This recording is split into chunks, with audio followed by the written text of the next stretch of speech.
Welcome, everybody. Welcome, Adam. My name is Shariah, and I'll be your Zoom host today for Open Circle. Very happy to be hosting this event today. Just a few announcements before I hand over to Adam to begin. The first is that we will be recording this event. However, only Adam's video will be recorded.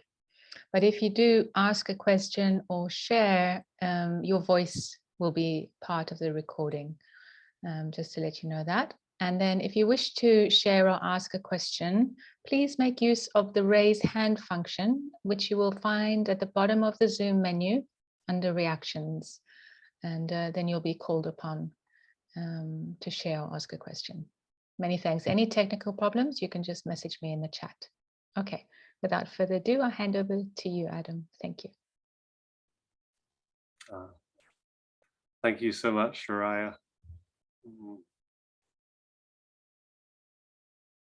So lovely to be here with you all. I'd love to invite you to turn your cameras on if you're willing. It's really sweet to feel each other and sort of adds that sense of togetherness in the space. And of course, if that doesn't work for you, you're welcome to keep the camera off.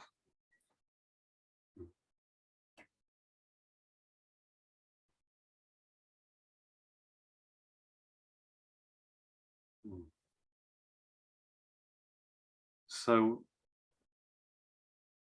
we're going to be exploring erotic embodiment and intimacy today. And what I'd like to do is start by sort of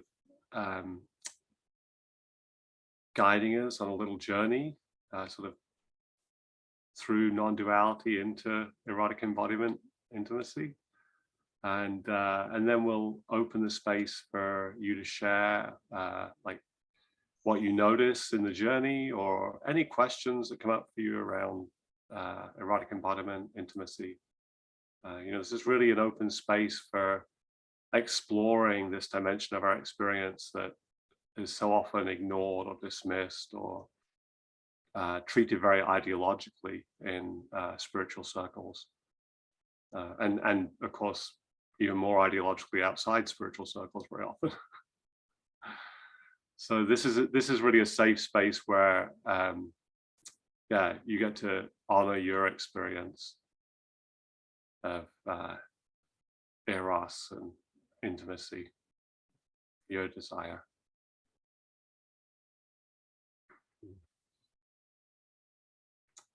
Yeah, so let's start by like closing your eyes if you're willing. You can keep them open if you prefer.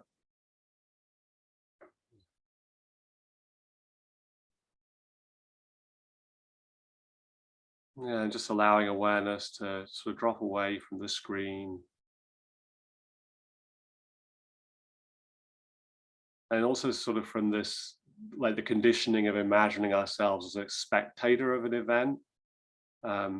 Often when we look at a screen, we're just viewing something that's happening over there. And really realizing that like we're all part of what's happening here.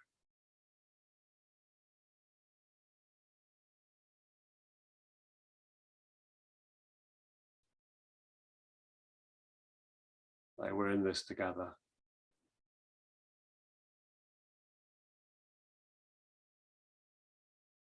And every part of you belongs here.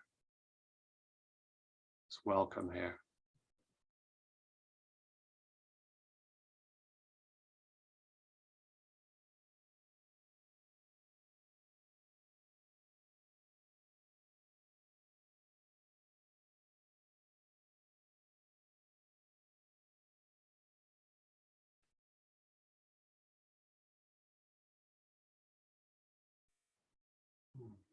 So as you're listening to my words, I'm going to make different kinds of invitations. And I just invite you to allow yourself, your experience to unfold however it wants to.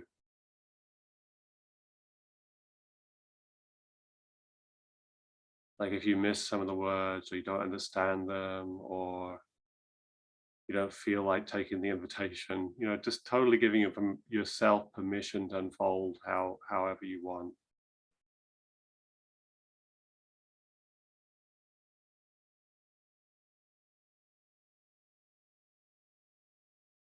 No, there's no pressure to do this well, or to learn this tool, or any of that.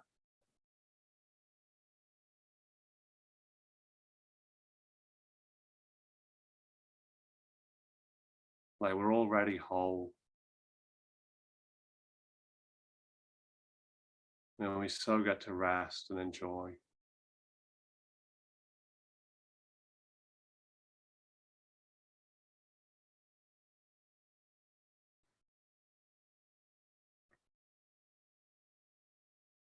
There's nothing to figure out, nothing to become.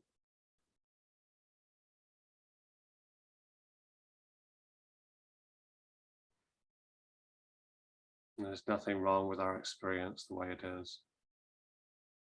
It's totally valid, totally welcome.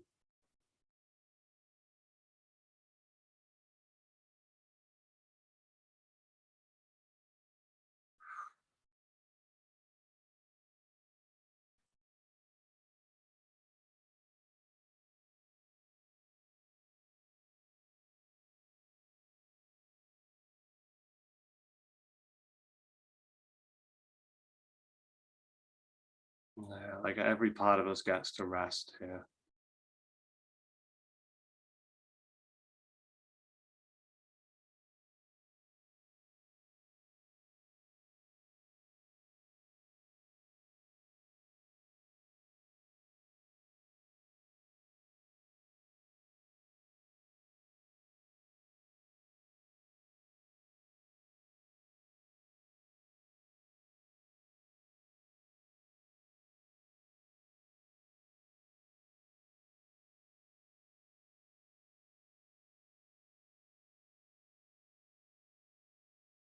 And we can notice that the one experiencing is not the same as the experience itself.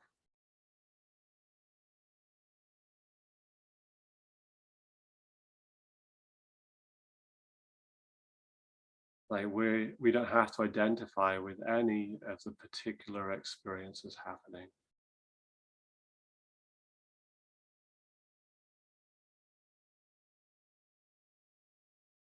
That we can rest in the center of all this experience.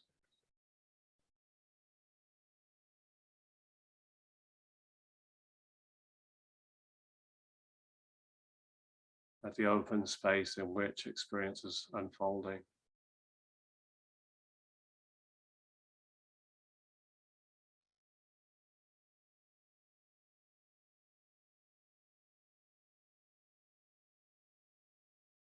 The open space that experiences a body or sensations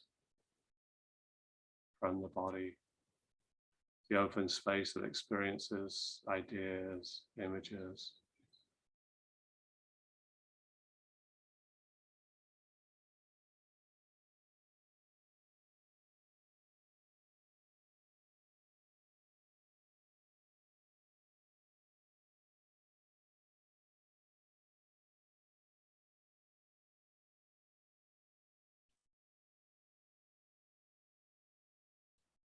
You can really notice how vast we are.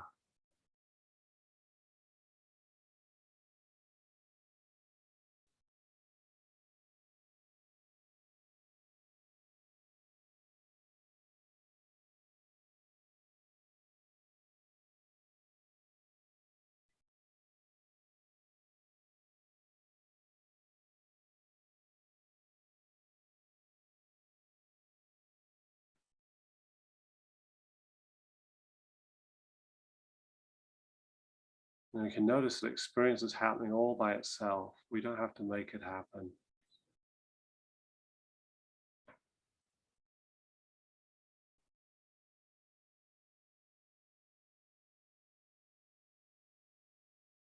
And it's constantly changing.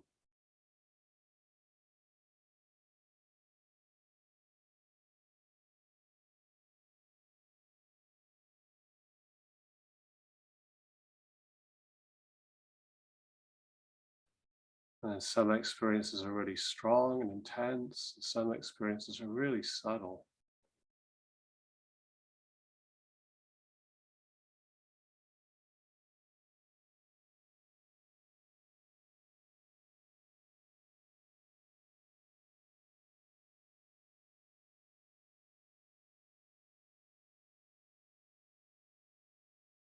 And we can notice we have no idea what we'll experience next.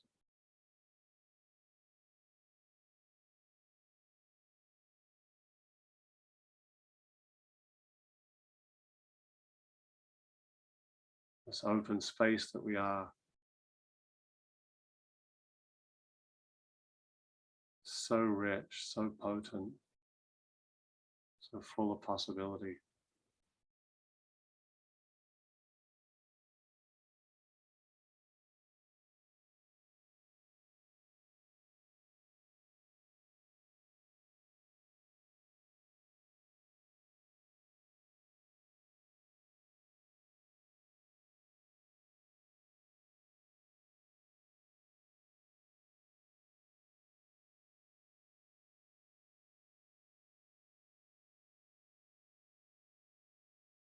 You can just sort of rest right in the center of this empire of experience, this vast open.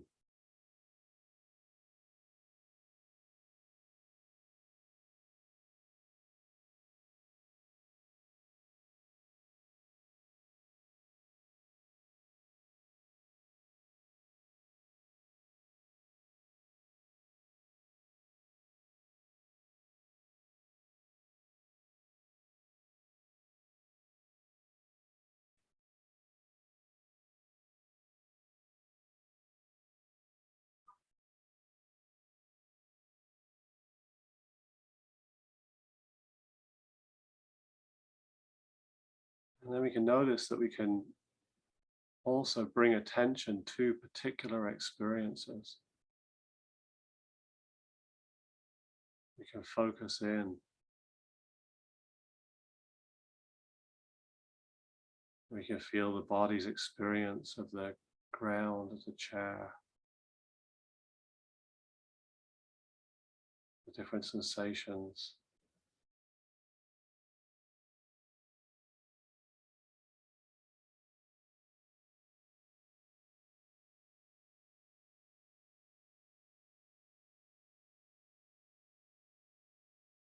We can bring our attention to the realm of ideas, images.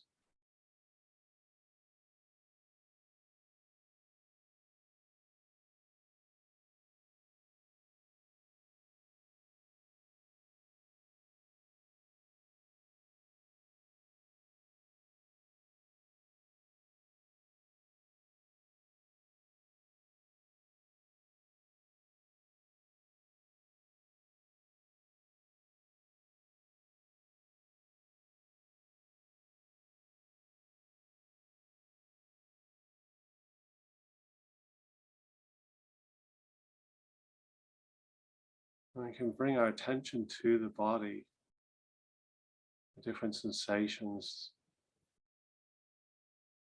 that are happening in the body.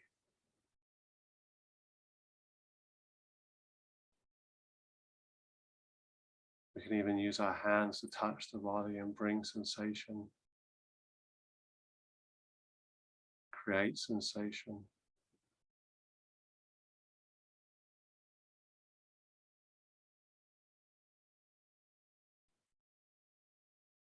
You can notice the sensations of the hands touching the body. You can notice the sensations of the body as it experiences touch.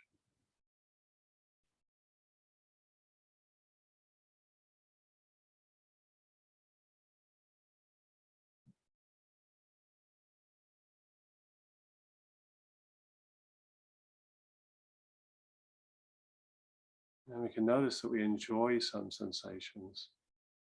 Some sensations are very pleasurable or subtly pleasurable.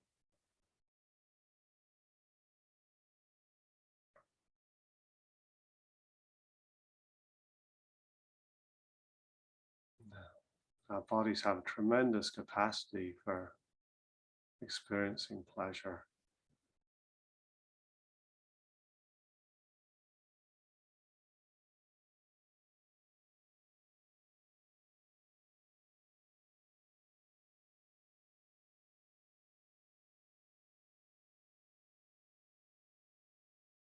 And there's nothing wrong with enjoying the experience of the body, enjoying the sensations.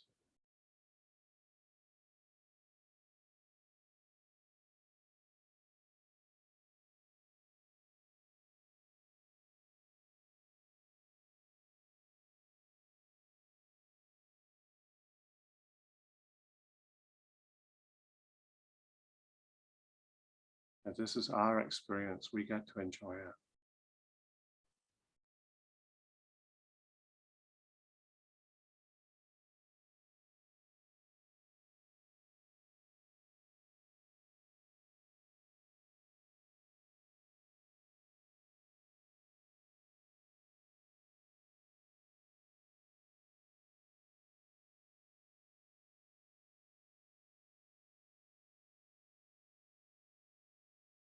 Our bodies are naturally sensual, erotic.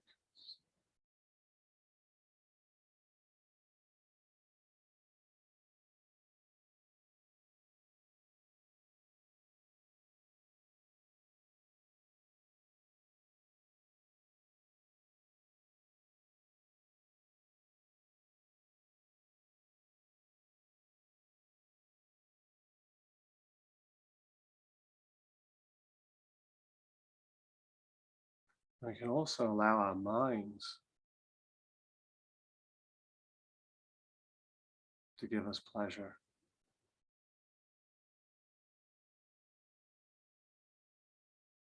This realm of images, ideas, meaning.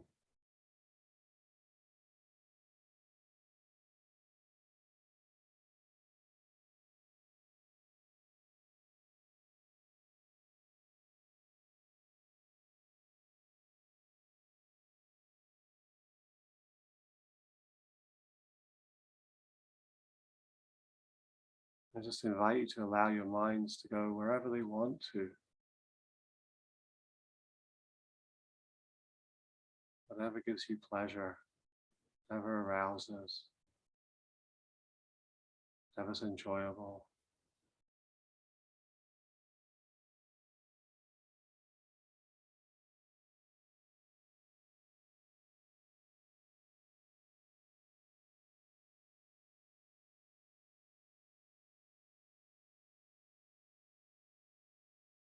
The minds have this tremendous capacity to give us pleasure, turn us on.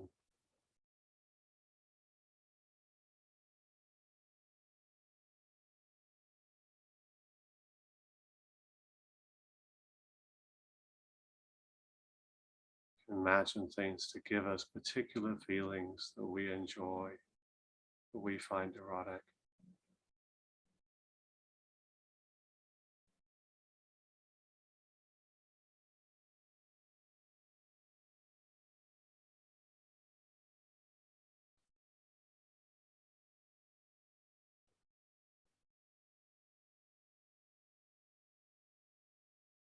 We might enjoy feeling special, desired.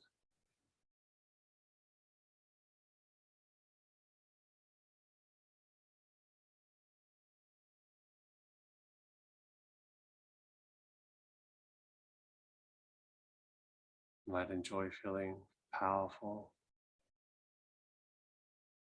or powerless.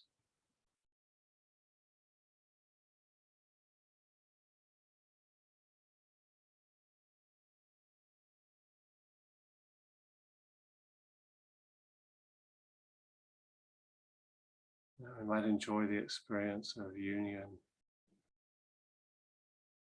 sense of oneness, of intimacy.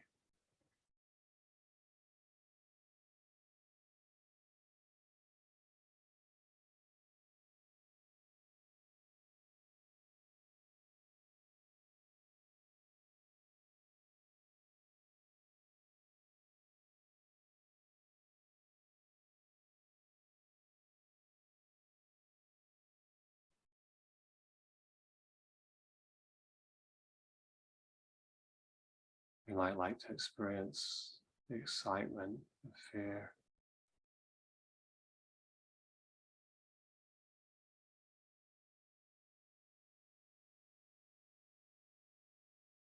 or the naughtiness of transgression.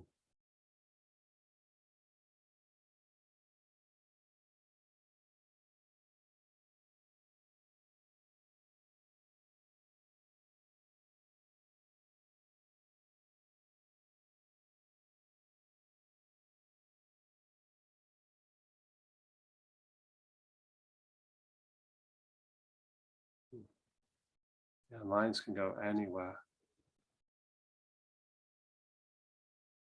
We can imagine things that couldn't happen in real life.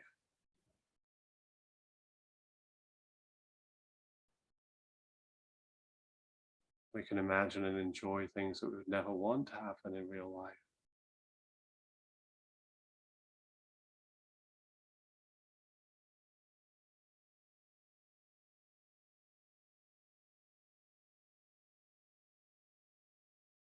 Strangely enough, it's perfectly normal to have erotic turn-ons that are not socially acceptable.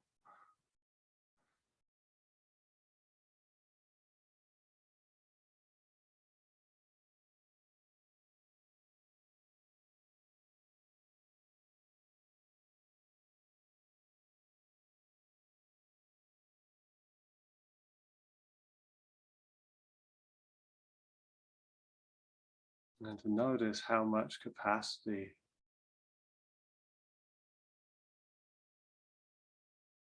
you have to feel pleasure.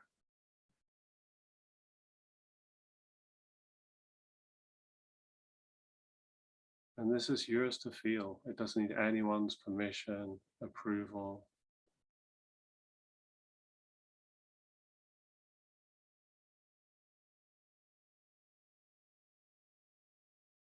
You don't need anyone to share in your turn on.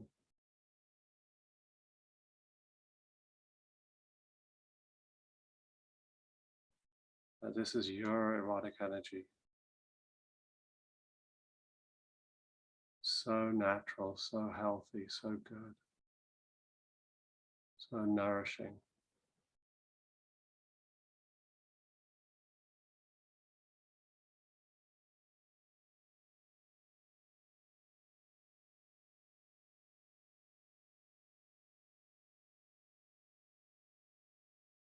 And we can give ourselves as much of this as we want.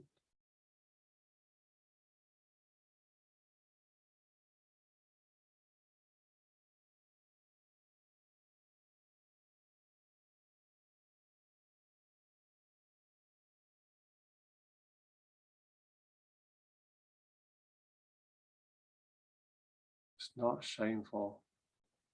It's not dangerous.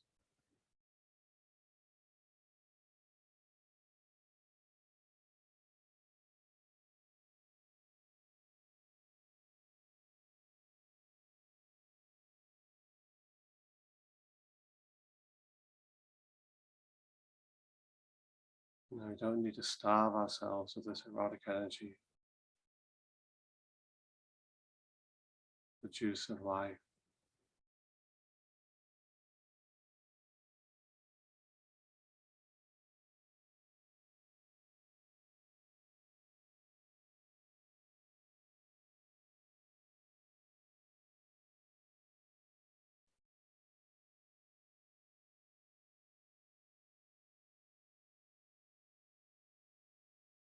And I get to receive this blessing of our incarnation.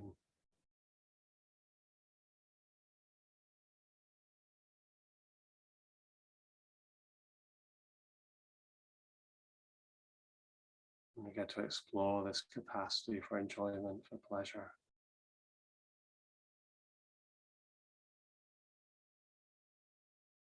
For inspiration.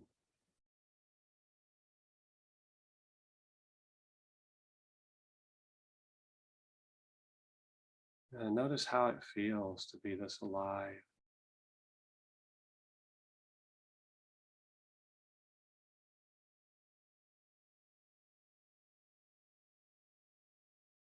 how awake we become, how bright consciousness is right here.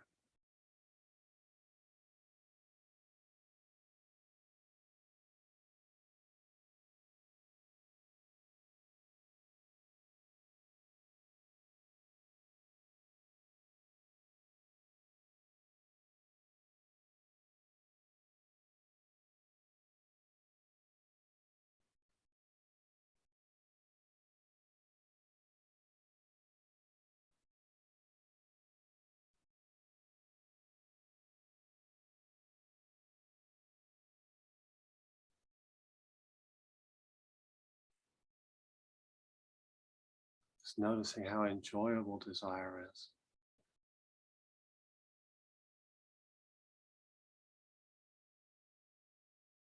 Even if we have no intention of acting upon it.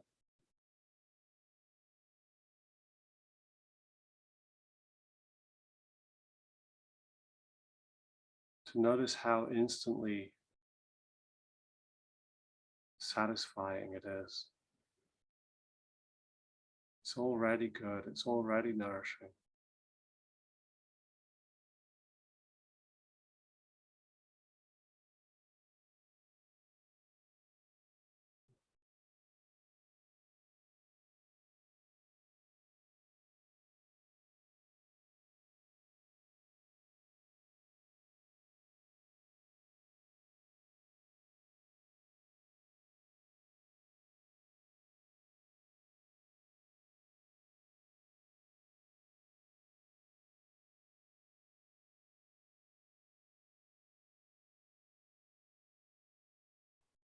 And the satisfaction isn't out there somewhere in the future.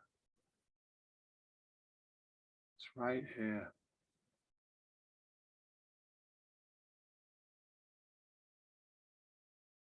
And it's not the opposite of desire.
We get to enjoy our erotic embodiment.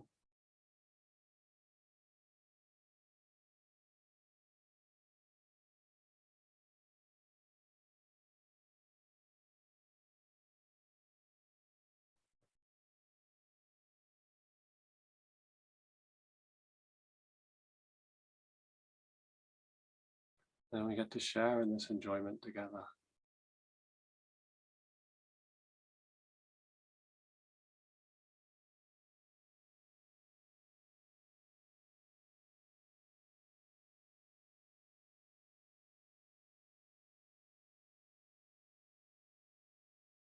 In whatever ways are mutual.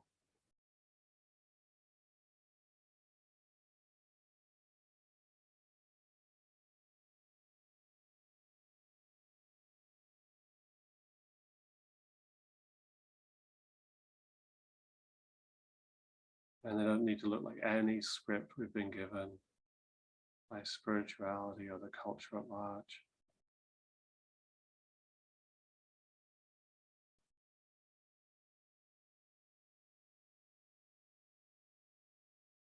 We get to honor the truth of our own experience.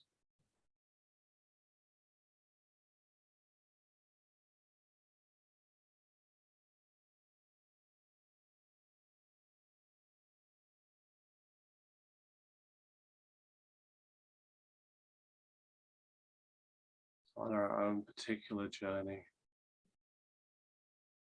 our own exploration. It's totally valid.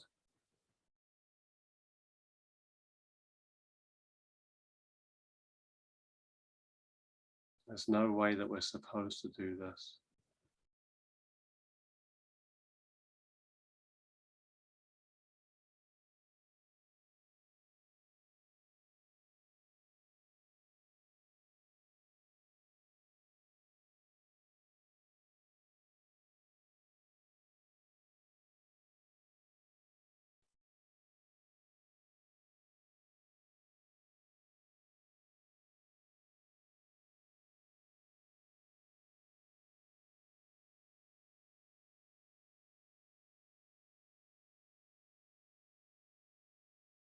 When you're willing, I invite you to allow your eyes to open, and without having to shut anything down or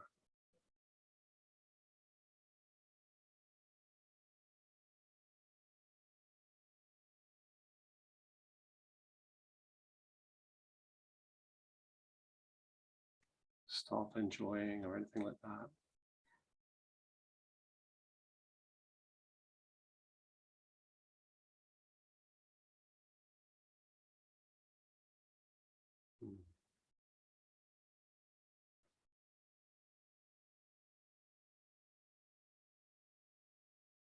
I'd like to open the space for you to share, like either your experience of that journey or anything that's up for you in your lives around erotic embodiment, intimacy.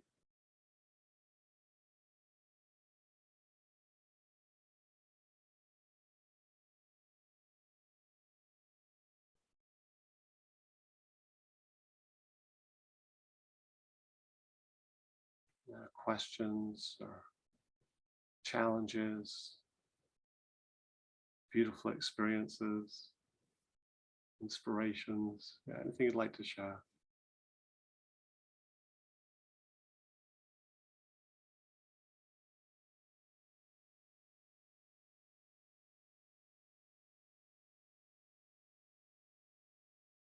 It's so lovely to see your faces. I'll share. Yeah, Carolyn.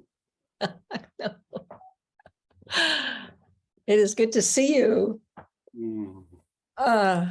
Likewise.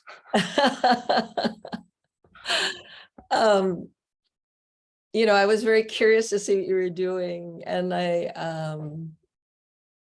then I also have had a pull in the sense of working through my own acceptance of being a sensual erotic person, and I've made a lot of headway.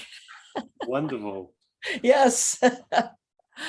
And with the help of a very good friend. And so but now it's mostly it's very much intimacy with myself. And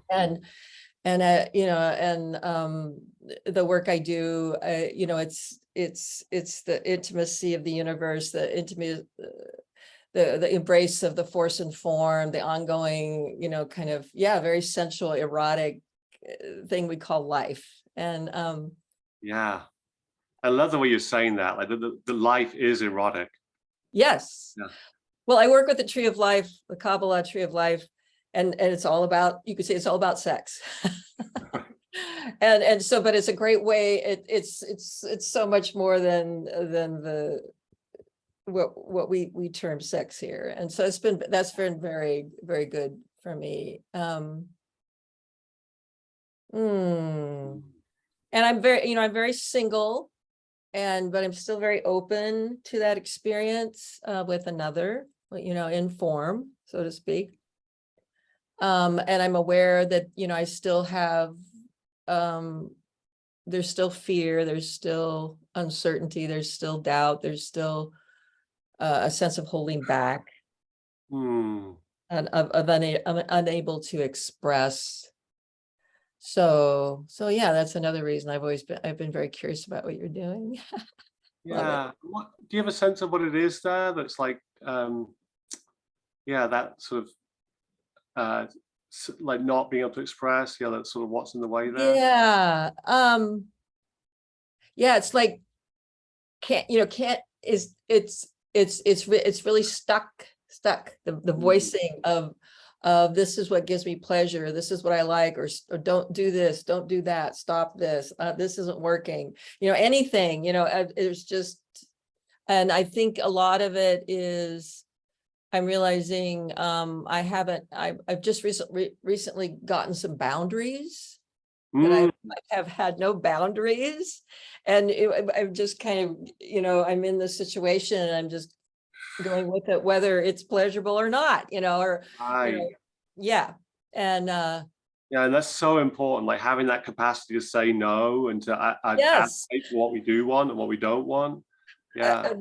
So I'm still like a little girl in that sense. Yeah. Yeah. Yeah, because if we don't have that, then it's like intimacy is super scary. It's like we don't have boundaries. If we think we're not allowed to say no, right. Yes. like, of course it's dangerous to be in intimacy. Exactly. Yeah. So I mean, that's why it's so important to get comfortable with that no. We get to say no. We don't have to tolerate what we don't want, what doesn't feel good to us. Yeah. Yeah. So helpful to have that. Yeah. And what is it that like in particular, is there like, have you noticed like what's in the way of you setting boundaries? Like what is it that's the fear there, or the it's been I talk to people about this, it's the fear, it's wanting love. It's basically want to be loved and wanting to please, and that learning that how you get love is you please. Right, and of course, I mean, you can see that's like you're not pleasing yourself then. Yeah. You're not loving yourself. So this process I've been through of loving myself and feeling good about myself and who I am and in whatever circumstance is the beginning of the journey, so to speak. Yeah. I'm very curious. I'm very curious. I really would like to, I'm very open to another, I'm open to a lover, in that sense of experiencing that. Yeah. So yeah, that's kind of where I'm at. Yeah, wonderful. Yeah. I mean, it's so crazy, isn't it? How we have that conditioning, like that we're not allowed to like say what we like or don't like. Yeah. It's like so often when people come together erotically, like they're just both trying to perform something that they think is what they're supposed to do and supposed to hope that it will be pleasing to the other. Yes. and it makes it so sort of performative and formulaic, and it's like it's not actually enjoyable for because we've let both people have left themselves often, so it's like really being in like the truth of our experience, like really being here and like honoring like the movement of eros, how it wants to express through us, however that looks, like it doesn't need to look like porn or what we see in the movies or anything like that. It's like actually honoring what's true for us, what feels good to us, what doesn't feel good to us in any given moment. And it can be really surprising. And we actually, we want that from our partners as well. It's like we want them to be in their truth, because it's like, it's so wonderful when they're actually in their bodies, in their pleasure. I mean, it's like so yummy. No one actually wants someone to perform and just, like mechanically perform something. It's like, it's yuck, it's like so diminished, such a diminished experience from like actually being in the pleasure together, like where you have that mutual coming together, like we want this, whatever it is in this moment.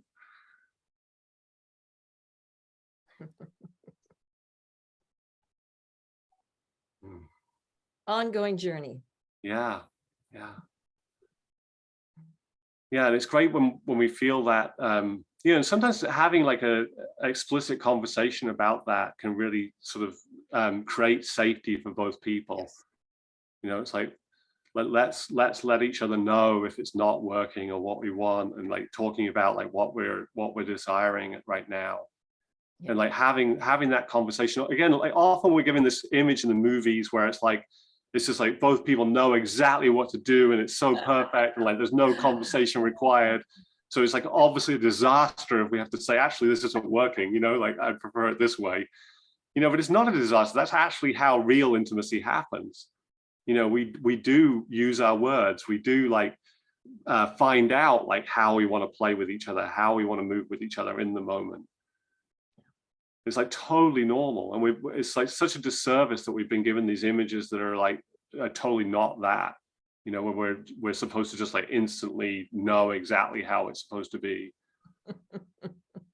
Rather than like being in this actual inquiry, the discovery of like, yeah, how do we want to move together? Like what turns us on? Like what's bringing us alive here?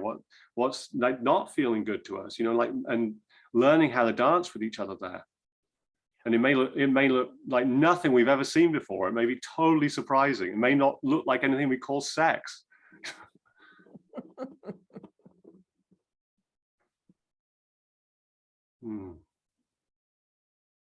Yeah, thank you so much for sharing. Oh yeah.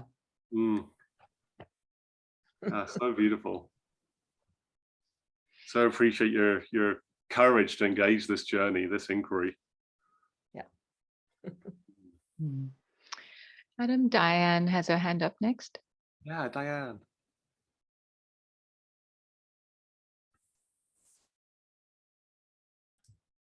Hello. Hi, I'm just pinning you. Did I okay. I really enjoyed the meditation as well. It was I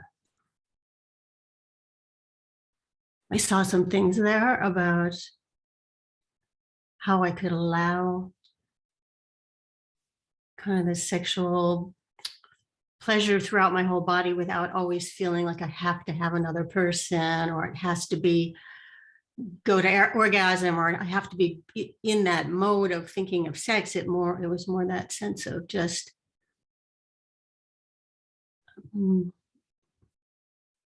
feeling full of energy, really. Yeah. So I feel really shy sharing this, of course, but I'm going to go for it. So I'm in a confusing place, and I have this twin flame, right, that I have had for many years, that it's like beyond words, right? Like I've never, he's actually a master in martial arts. So he's really in his body, right? But he's not here. He works for the government. He travels.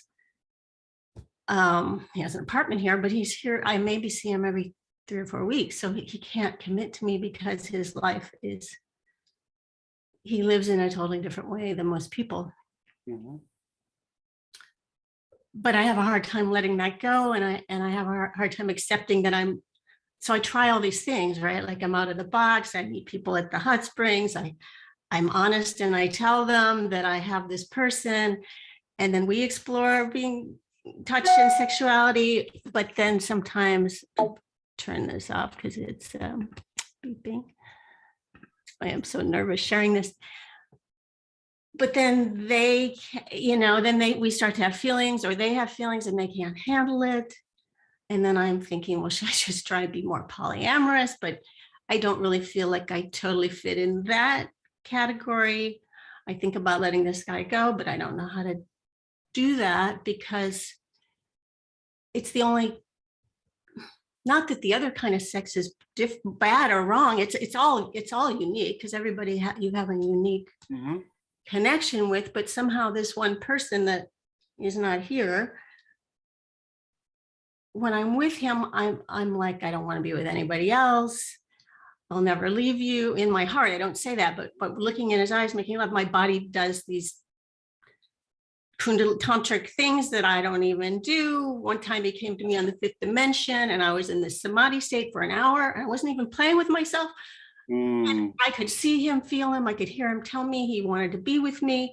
And that's happened a couple times. And it's just so, I don't know how to, he comes at a distance. He comes to me, I come to him. Yeah. But then there's a lot of pain, because I don't, I don't know what to do with all that, right? Like I keep thinking maybe he'll slow down and I'll end up with him. And then in the meantime, I try and be open to somebody else and trying to let him go. And then part of me, and the third part is part of me likes, and then if I'm, I also liked freedom. I also like, we're both Aquarius. So like part of me likes the freedom of knowing that I'm open to meeting somebody new and experiencing that. And so anyway, that's the. Yeah. And it's like, this is so how it is in the journey, it's so like, there's all these different desires here. We're like full of all these different desires, Right. and it's like, we get to move in whatever way we move in, and like relationships take whatever shapes they take. It's not wrong that they don't fit some box that the culture said they should fit. Right. And maybe we don't fit in the poly box or the monogamy box or whatever. You're like, I don't know, I'm doing something else, It's like, Right. it's totally normal because we're unique beings. We're not actually like, Eros isn't interested in fitting into a box. It's not interested in somebody else's ideology.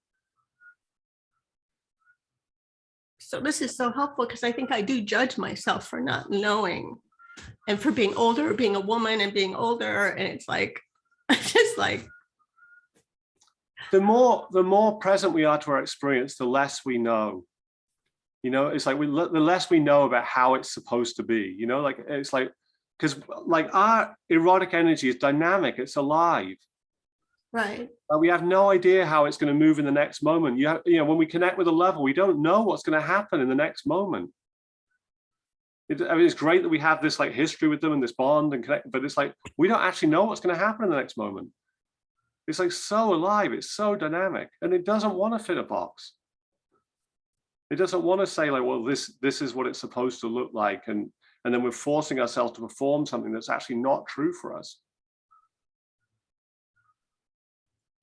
So I think what I'm hearing is I have to be, maybe it would help me to be more okay, not knowing. Yeah, and I think what way it's going to go, like, because. Yeah, and also I think it's good to like, to sort of like to be in a direct experience and to relate to other people as they show up, like as they are. So often what we can do, we're especially encouraged to do this like with the sort of romantic narratives, is like to like hope that they will be everything we need. Right. Like to hope they'll become that. Even if they're not that, we're hoping they're going to one day they'll stop doing this and they'll start doing that, And it's really helpful to see like, no, this is who they are. This is how they're showing up. They may change in the future, but they may change in ways that are also not fulfilling what we want. They're just as likely to do that as they are to change in ways that we want them to change.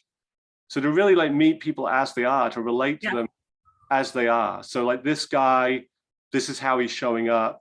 Like to not hold on to the hope that he's going to show up differently, and then you get to relate to the truth of him, and how he's actually moving in the world. You get to relate to that.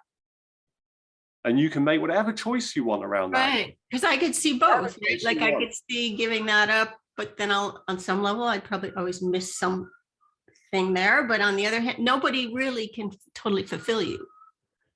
Right. And you get to make whatever choice you want there. You get to change your mind there. Like you get to make whatever choice you want. It's again, like to not believe any of the ideologies that you have to like, choose which box you're going to be in and that set up your stand for life. Like this is the person I am. And this is, it's like to really like honor what's true for us, honor what's actually true for us. Moment by moment, right? Because at some point, it's almost like it's almost like, do I decide or just deciding happen? You know what I mean? Like, yeah. Like at one point my heart was closed and I was done with him, right? Like, I'm like, no, I'm done. Did I do that? I mean, I can't really totally plan that. And yeah. It's like, we gotta get to choose our desire. We don't get to choose our turn-ons, like they show up for us. It's like, oh my God, this is really alive for me. I have no idea why. This was not what I was expecting or planning, but this is really what's alive. I'm interested in this. I'm interested in this connection. I'm interested in pursuing this. you know. And sometimes it's hard to be that out of the box. Like if I meet somebody at the hot springs and I want to explore something, and part of me is like really judging myself. Yeah, and again, just to see that those judgments are other people's opinions. Yeah, it's just you know, and your desire is totally good, totally valid. We don't have to give in to those judgments. They have no credibility. Yeah, it's just conditioning. Yeah, it's shaming. Yeah, we're so shamed. And you know, in our culture, there's so much shame around sex and relationships. I mean, it's so intense. I mean, for many of us, like even like enjoying our desire is shameful, especially for women. Slut shaming, you know, it's like a real thing. It's like, oh my God, if I like enjoy that, then what, you know, I deserve condemnation. I mean, how terrible. That's such a double standard. It's so fucked up. It's the double standard, and it's terrible. I mean, it's like so set against yourself. Like your natural movement is to follow your desire, to follow what lights you up. And you're being told by society like that makes you bad. I mean, it's absurd. It's like, how are you supposed to enjoy life, like making your desire wrong?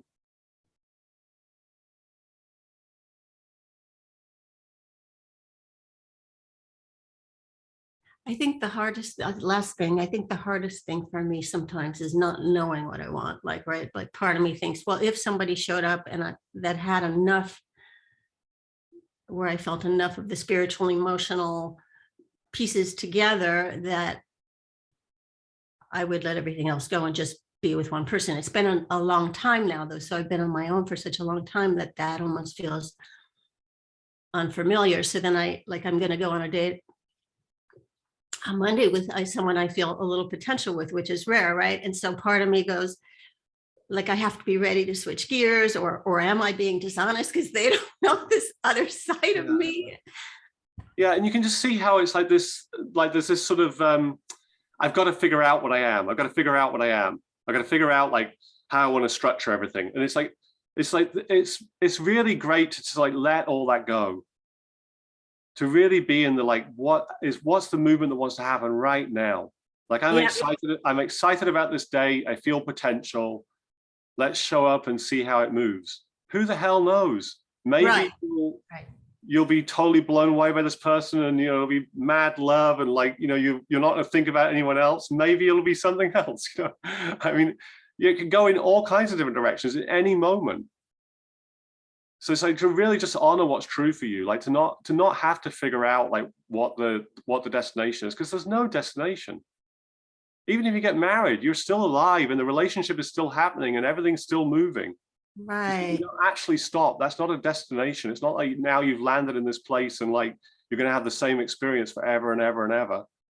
The relationship won't change. I mean, the relationship's constantly changing. Right, because that would be dead. That would be right. Who wants that anyway? Yeah, right. I mean, Eros has no interest in like stasis, in a fixed object, in a fixed position.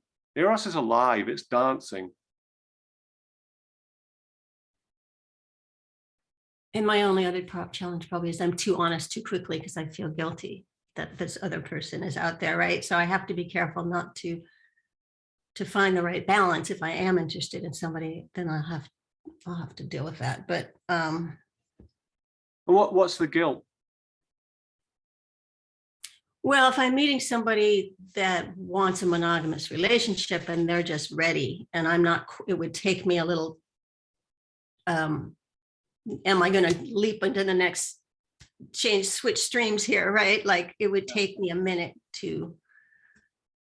Yeah, and again, you have no idea like ahead of time how you're going to feel about that person and how monogamy might feel to you with that person, like making that kind of agreement. You know, you have no idea how that might feel. So like just to really give yourself permission just to be in the not knowing and see what's actually true for you in the moment. Do you want to make this agreement or not? Right. Or would I feel trapped in it? Or then I'm honest at some point if I feel that I can't do that. And I say, this is what I can give. And then they get to decide where they're at. Yeah, exactly. All you can do. Yeah, it's an ongoing dance, an ongoing like movement of different feelings, different emotions, different desires. And you get to be, you know, ideally in intimacy, you get to be in that together and you get to share openly with each other and you get to feel each other. And you get to move how you want with each other. But what about when something ends, like this guy that I was hanging out with the last few months, that all of a sudden realized that he couldn't really be with me because I think mainly because of this guy, even though he knew about him. I miss him. Even though we weren't that close, I have feelings for him, and part of me would still like to hang with him, but I guess that's just part of life too, right? Is you just feel all of it. Oh my God, yeah. Yeah, you so get to feel the grief and the disappointment. Totally. Being alive, right? I guess that's the cost of being alive. I mean, we get to feel all of it. Totally. That's totally part of it. This living and dying every moment, Right. So there's nothing wrong about it, because I think it's just intense. Yeah, like you shouldn't feel that. Right. Like life is intense of bliss, and then, oh my God, loss. And then, I mean, I guess that's just life, right? I mean, that's just. Yeah. And there's kind of like, there's kind of like an erotic, like there's a desire, there's an enjoyment in the intensity. Like like that capacity to feel is like, it's like actually enjoyable. We like being alive. We like caring. I mean, it's actually like when we feel grief, when we like feel the sadness, the tears and so on, it's actually like, it feels warm. Like our hearts open, we're sensitive, right. We're alive. It's actually a beautiful experience. It's like we care. Right. I just got clear on last thing I want to share and give other people a chance is I just had an insight in the moment. I think one thing I do want is I want to at least be, because I end up actually being alone like 90% of the time, like maybe seeing somebody like, over a period of time. It's not like I'm seeing a lot of people, maybe 1 or 2 a year that I see that for a few weeks, and then it blows apart. And then the guy wants, like every 2, 3, 4 weeks once. And so I end up spending most of my time alone, and I do want more companionship, more touch, more. I am clear that that's something I want. So and I'll have to navigate not feeling guilty or being okay with how I navigate that. Yeah, it's so lovely to notice like what we desire, what would be nourishing for us. And you so get to go after that. You so get to invite that into your life. So any suggestions if guilt or the shame stuff comes up, just to tell myself? Yeah, like, I mean, so the beliefs, the shame and the guilt beliefs that come in, it's like to really challenge those, like to really say, well, hold on, why am I bad? Oh, because I want more touch. Like, why is that bad? I don't fit into the culture. I'm just supposed to be with one person, or I should be married, or I should be unhappily married. Like all these shoulds, it's all bullshit. It's all made up. It's just that's bullshit. It's total bullshit. It's all made up. And it gets sorry? Yeah. I feel really vulnerable sharing this. Yeah. It's so hard to own our truth. Yeah. The culture is so ideological and so shaming and damning of like pretty much all of us. It has to, like, this is the way it's supposed to be. This is how you're supposed to do relationship. This is how you're supposed to do sex. And none of us fit that. And Eros isn't interested in fitting it. It's like to really honor what's true for us, to be like so aligned with ourselves, aligned with our own desire, and to really challenge the authority of any voice that comes in and says, we're bad, we shouldn't feel that way, we shouldn't want this, because it's total bullshit. It doesn't deserve any authority at all. Yeah. Which doesn't mean we won't still feel it sometimes. I mean, it's like shame, it doesn't unfortunately just live in the head where we can just take apart the belief. That's actually the easier part. We can just see, well, why is that true? Why is me enjoying myself a bad thing? Why should I have shame around? Like that's like, why is that? We can sort of challenge those beliefs quite easily. But the shame may still show up in the body. We may feel the shame, a bit like you're sharing now. And part of you knows, like, of course, this is erotic embodiment intimacy. This is totally a space where you can share and explore stuff. Right. But you still feel that wave of like, is this okay? Like maybe I'm bad. Like, so it's like, so when we take apart the ideas, like just to be gentle with ourselves, we feel the shame and the guilt in the body, or whatever. Just like to feel the somatic experience of that, without believing that it means we're doing something wrong, because it doesn't. It just means we've been shamed. We've experienced shame. We live in an incredibly shaming culture. It's like very hard for any of us to escape shame around our sexuality. Yeah. And I think even just you holding the space for us and me being able to speak it is like one step in letting that. Yeah. Yeah. So, And that's why it's so important for us to come together in spaces like this and to share what's true for us. You know, because it starts to pull apart that idea that we listen to the shaming culture and the ideas about how it's supposed to be, or the spiritual ideas about how it's supposed to be, and then we feel shame. We're like, oh my God, my erotic desires are different from that. The way I do relationship is different from that. So we all feel like we're broken and not doing it right. But actually, none of us are doing it the way that it's supposed to be, because that was some bullshit idea. right. So it's really about freedom and claiming that. I mean, it's like, hey, I want freedom more than I want to fit into. Exactly. Yeah. Like the truth of our experience is the highest authority. We get to listen to our own direct experience. Right. The highest authority. Thank you. Yeah, and we get to be in this exploration together, and it's like it's unique for all of us. It's unique for all of us. We're all different.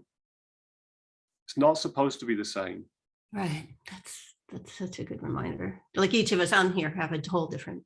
Totally. Story. Yeah. What turns us on, the way we do relationship, the way we do sexuality, it's all different. And it's like we're the same in the fact that we're all different. None of us fit some image. It's so free. Yeah. Makes me want to cry. It's so great. Thank you so much. Yeah, thank you for sharing. So appreciate your vulnerability, your courage. Thank you so much for being here. Yeah, it makes it safer for all of us. Robert, you had your hand up next. Yes. Hi, Adam. Hi, Vav.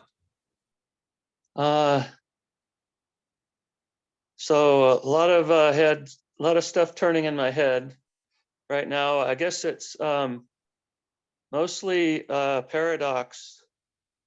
You were inviting us to feel pleasure, and that it's okay to feel pleasure. And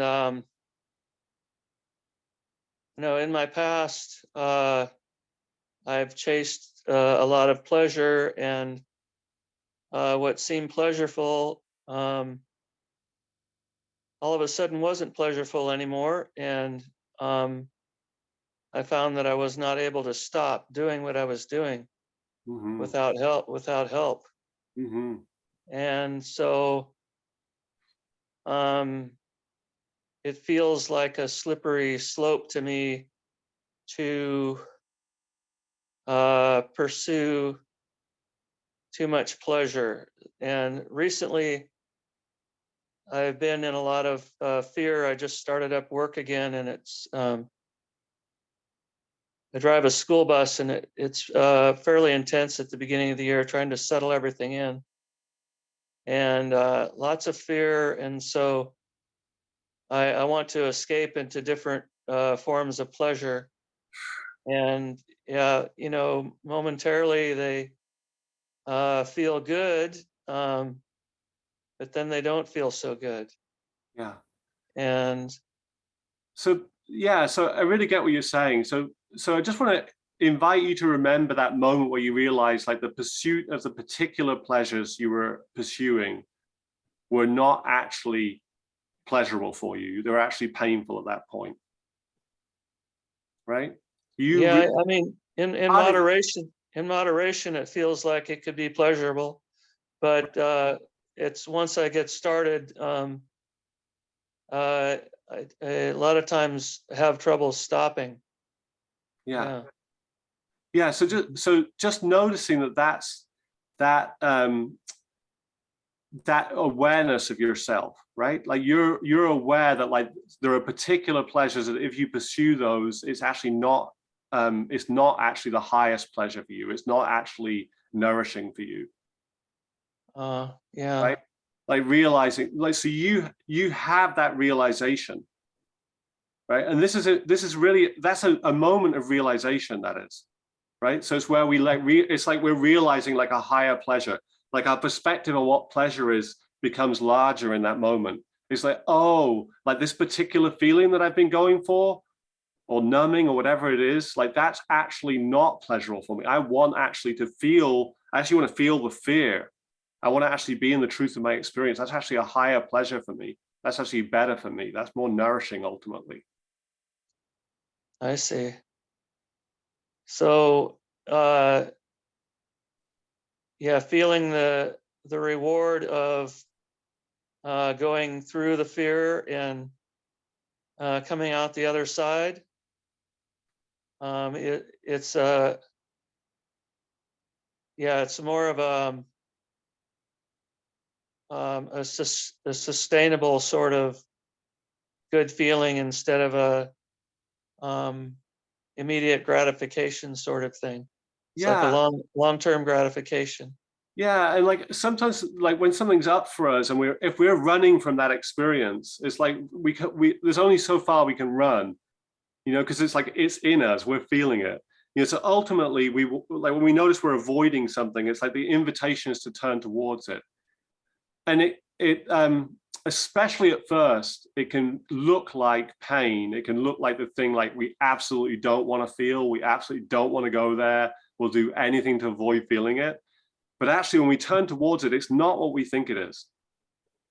Like it's like trauma like unwinds itself, and the surface layers are the hardest to move through. You know, the shame and the fear and the terror. But it's a very alive process. It's very dynamic.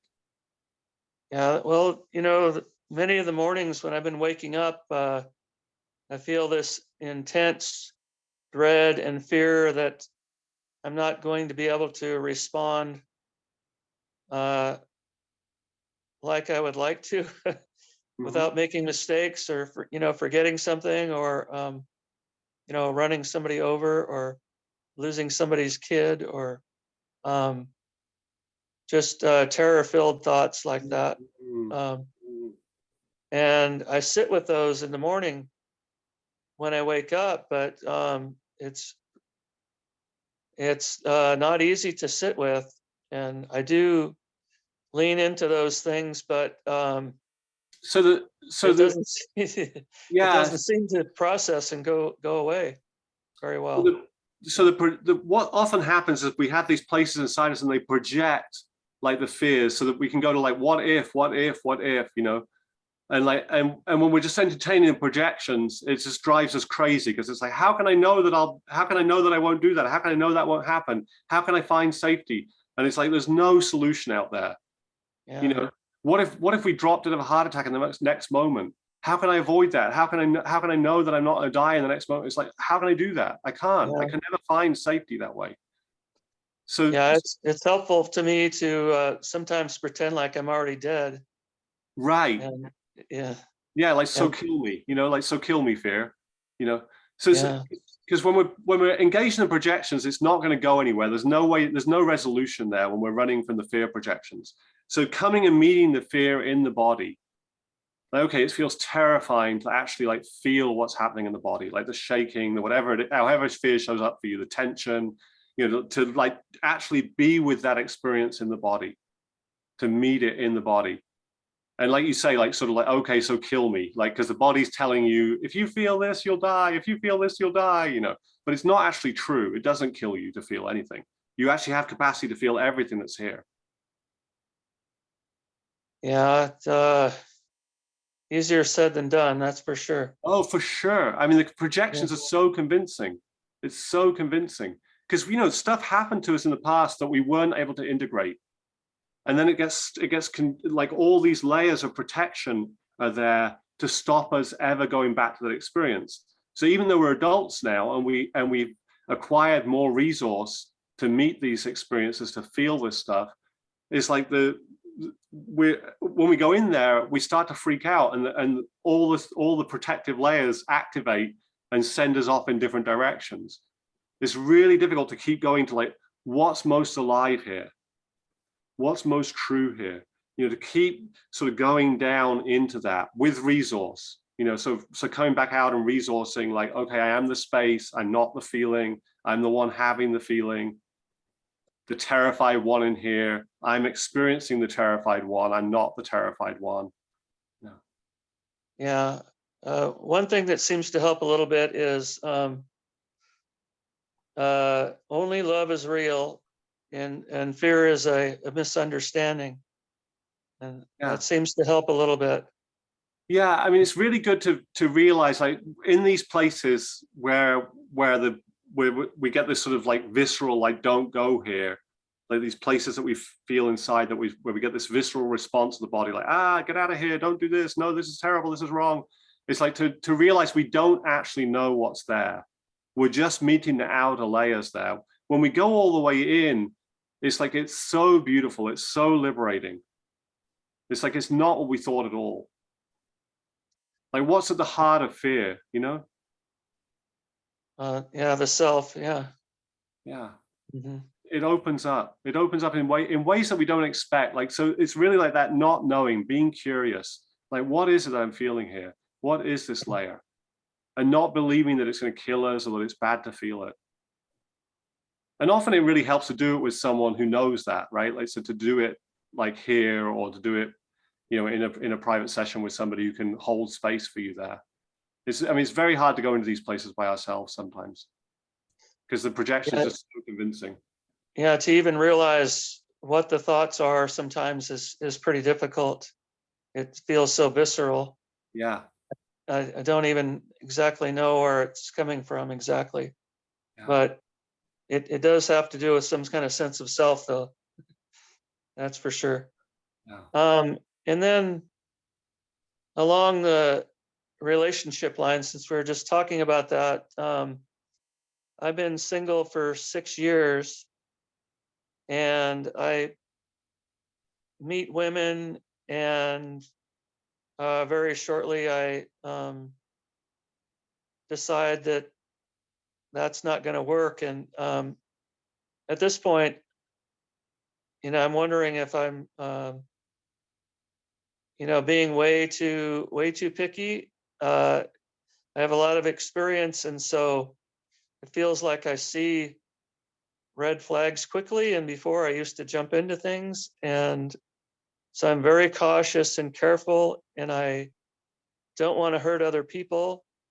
I would enjoy having sex, but I don't want to have sex with people that are having lots of sex with other people. And I don't like being involved with people that are involved with other people where jealousy crops up. Mm-hmm. It seems a lot easier just to be by myself. Although I do get a fair amount of social contact with other people, there isn't, and there are some hugs, but there isn't a lot of touching. Yeah.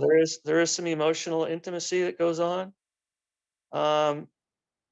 But I was just thinking some of the conditioning that's happened in the past where I've gotten close to women, and then I end up making love with them, and then I get really scared, or I express some hesitation, and then I get shamed. And so it feels like I need to ease my way in and then decide if I want to take a chance. But I'm afraid to take the chance because I'm afraid of hurting the other person. And then there's disappointment and shame in myself. So Yeah. It's like, it's pretty hard to do relationship without disappointment happening. Yeah. You know, like, I mean, you know, even in a relationship that really works well, and like both people are a yes to, there's going to be disappointment. It's like, oh my God, I just wish you'd like do this differently. I wish you weren't like that. And we're going to have, people are going to be disappointed in us the same way. That's just like part of relating. You know, there's no perfect one. Like, that everyone is their own person. You know, we all have our you know, our capacities, our incapacities, our desires, the stuff that we like, we don't like. And there's you know, it's never going to be like a perfect match. There's always going to be disappointment. So just to like allow for that, you know, and it doesn't mean you're a bad one. It doesn't mean you shouldn't have a relationship. It doesn't mean you shouldn't be in intimacy.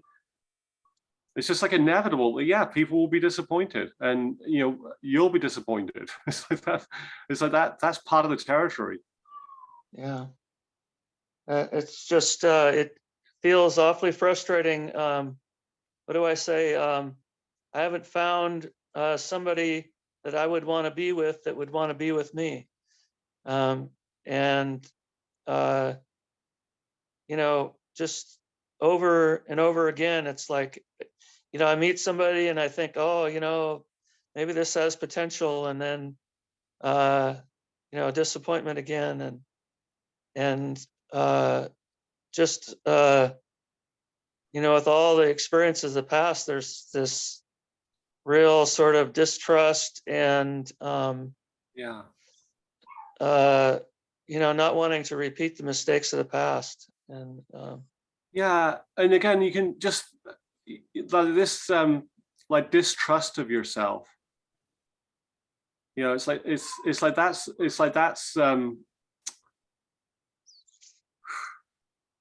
yeah, it's like I feel that. Yeah. yeah, and just to honor, like you figured out that those past relationships didn't work. You know, you can trust yourself there. Like you got out of those situations. So just acknowledge, like you can actually trust yourself. You did that. You did that. You were awake enough to realize that. Like, yes, you probably wish you'd have realized it earlier. You know, we've all had relationships like that. Where like, oh my God, and why did I stay in it so long? Or how did I not notice this was going to head in this direction? But you know, we don't know until we know. But you did realize, and that's the thing. So it's like when we can trust ourselves that like, then we can follow our desire, and we can trust ourselves to know what's happening. Like okay, if it's not working out, like I'll know that. I don't have to fear that it's not going to work out. Like maybe it will work out, maybe it won't work out. But I can actually be in the discovery of that. I can be in the curiosity about it. Yeah. And it's not the end of the world if it doesn't work out. There may be disappointment, there may be grief, but it's not the end of the world. It's like, it doesn't mean you're a bad person. yeah, the shaming for you know, not doing it exactly right, you know, it's the perfectionism again. Yeah. Yeah. And if we had to know, be perfect to be in relationship, none of us would be in relationship. Yeah. Well, what comes up is do no harm and help others when you can. And so it doesn't feel good to cause harm. And, you know, well, when I went to your retreat, we were talking about how I'm not responsible for other people's feelings. Yeah. Here I am going there again. Yeah. Like they get to be responsible for their feelings and their choices. You're not responsible for them. If they take a chance on going into intimacy, it's like they understand, like, yes, they may have feelings, they may be disappointed. Mm-hmm. They may get upset. Like that's part of the territory. We're going to feel stuff in a relationship. That's why we do it. Yeah. Yeah. Surrendering and accepting the messiness of human relations. Yeah. Yeah. It's okay. It's okay that it's messy. It's okay that we feel all kinds of different feelings. Mm-hmm. Yeah. Thank you so much for your inquiry, Bob. Okay. Thank you, Adam. Yeah. So much love. Yeah. Stan, you had your hand up next. Hi. Hey, Adam. Hi. I'm just going to find you on the screen. Where? Sorry. Who's was it next? It's Stan. Stan. Great. Pin. Hey, Adam. Yeah. Can you hear me? Yeah. Just a couple things. First of all, I really have enjoyed your conversations with everyone so far. It's incredible how the issues are so similar. Right. Just a quick report on a follow-up that I told you about. I had a big experience and a lot of Puritan crap coming up after. And since just the whole fact of normalizing it, just the whole thing's like, it's just sort of like a non-issue, which is so amazing because they're both so, the experience and the backlash were so huge. And it's just like, so good. Yeah, so I want to thank you for the normalizing and hearing everybody else's stuff normalizes things. Yeah, right. The thing I wanted to talk to you about that came up in the meditation issue, it's an issue recently. I don't know if I need to go into particulars. I had written an email of displeasure to a significant person, saying they sort of gaslit me, but what really happened, finally saw, was that I was making them responsible for my uncomfortable reactions. My uncomfortable reactions are totally valid and legit, but I was making them the key to it.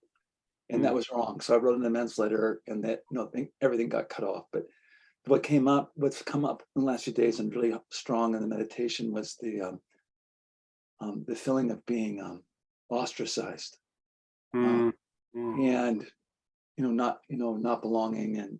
And the thing is, it's coalescing around the death of my teacher as well. So this person had a death in it, and it's and what I felt in the meditation before is this. I mean, I knew this is apart from way back, but I felt, and I felt sort of the woundedness of feeling ostracized, of being alone and worthless.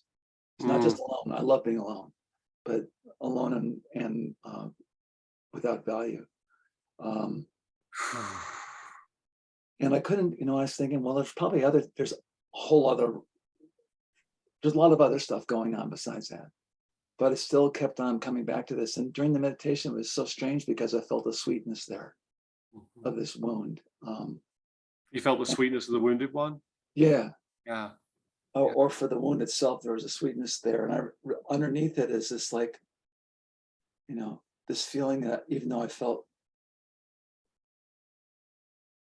ostracized or worthless by this and not valued from this other person, is underneath that I deserve that there's, and so underneath that it's like, there's this little kid goes, no, I really deserve to be loved. I really deserve.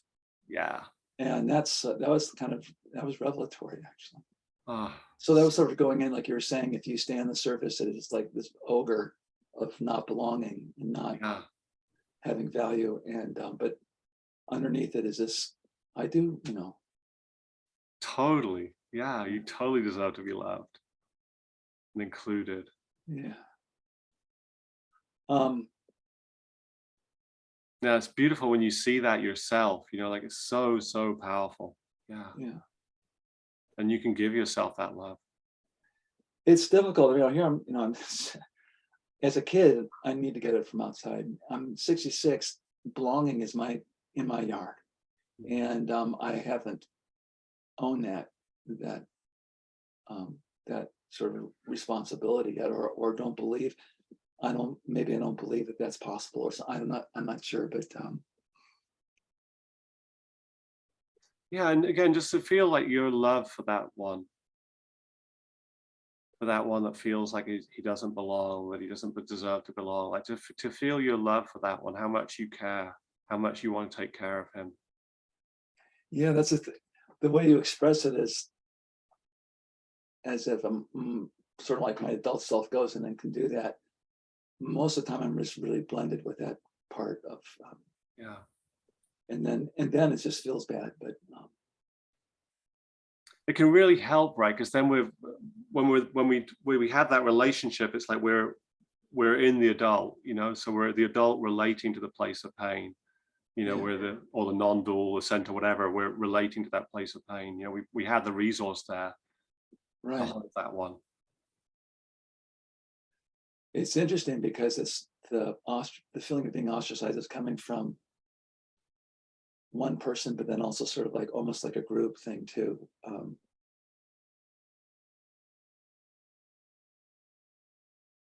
And so it's like trying to own my own belonging somehow in the face of a larger community Yeah. of no. Yeah. Yeah. And like how much you know that one deserves to belong. You know, and he's yours. You know, he belongs to you. You're not going to throw him out. You're not going to abandon him. And the fact that you're feeling the pain there, right? You're so willing to be with him and to feel the pain there. And this is what he's always wanted. It's like to have someone there to feel him, to love him.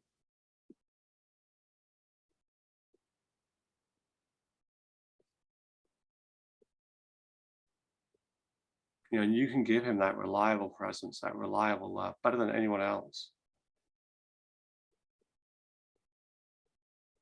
That's a trust issue.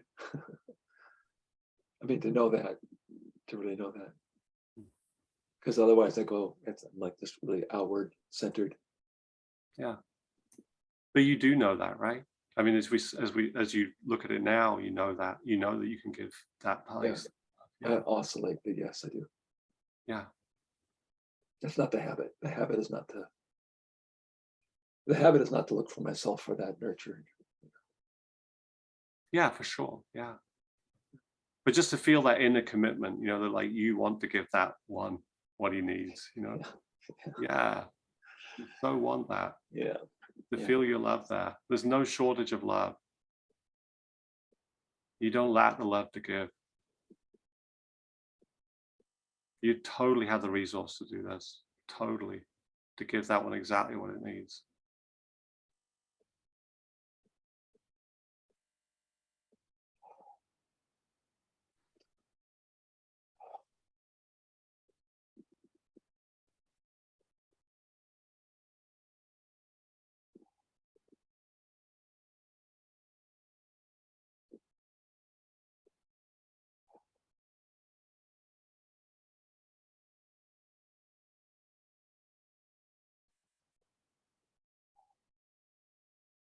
No, I'm going to sit with that as a self. So, thank you. Is there anything that comes up for you that does it land with you, or is there something that's I don't know, in there? Just curious. Oh, it lands. I just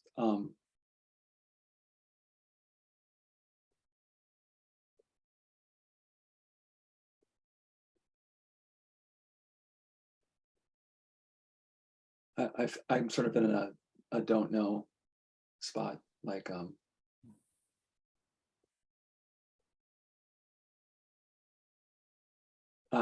like it feels a little tenuous that I can supply,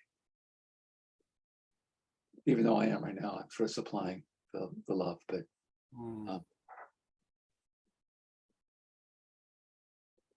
the pull to go back into sort of just being wounded is and nothing else, just wounded. No, that's and wanting to fix it somehow with the other person. Yeah. I've got emails to send. Yeah. And you can feel that, like that young one, like it's like it wants, like that's the strategy it learned to run, right? So it's like you can feel the pull of that. It sort of wants to go back to that familiar strategy. Yeah. It doesn't work, but like, you know, it's just the familiar, like desperate strategy. Yeah. Yeah. I mean, back then I didn't even have a strategy. It was like just totally. Yeah, it's impulsive. I mean, killing a strategy is a little too sophisticated. Yeah, for that. Yeah. I was just like, you know, getting out ostracized as a kid is like, you know, what the fuck am I gonna do with that? Just, Yeah. you know, there's no recourse. Yeah. Yeah, and just to feel how much that one deserves love, how much he deserves love, to be included, to be held, to be reliably held.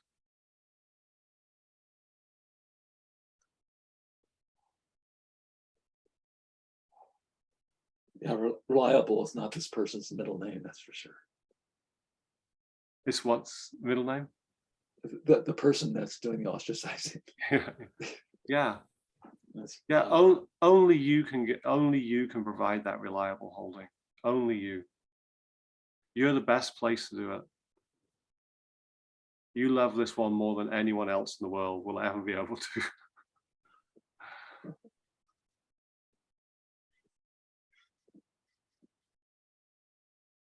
And there's no shortage of love.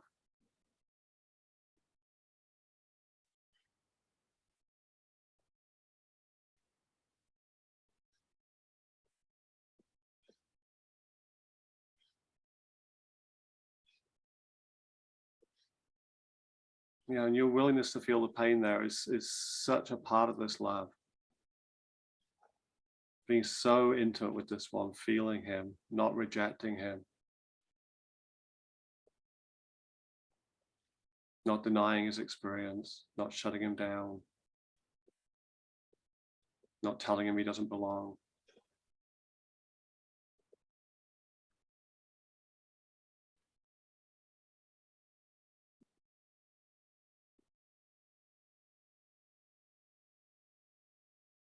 You know, you get to give this one what he wants, which can include inviting other people to hold him too. I totally feel like I'm holding him right now. Probably other people on the call are holding him as well. He's so lovable.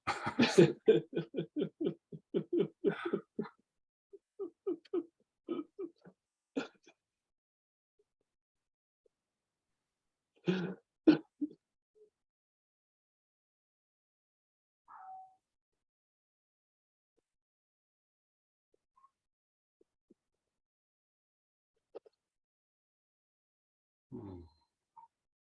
Mm.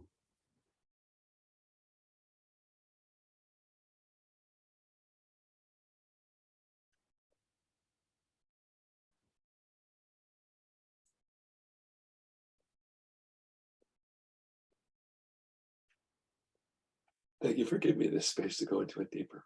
Appreciate it. Oh, you're so welcome, Stan. You so deserve it.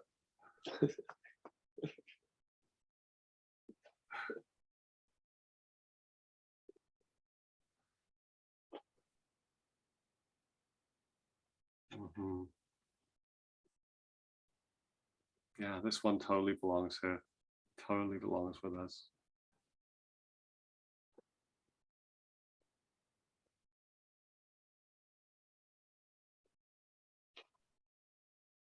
Mm.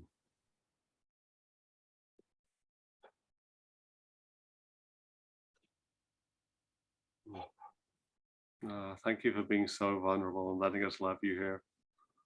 So beautiful. Thank you. Oh,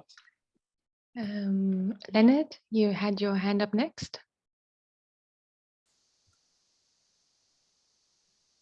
Hi, Leo. Hey, Adam.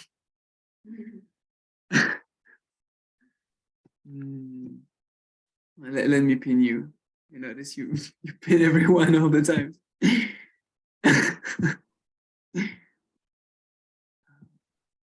Yeah. Mm. Wow. Mm.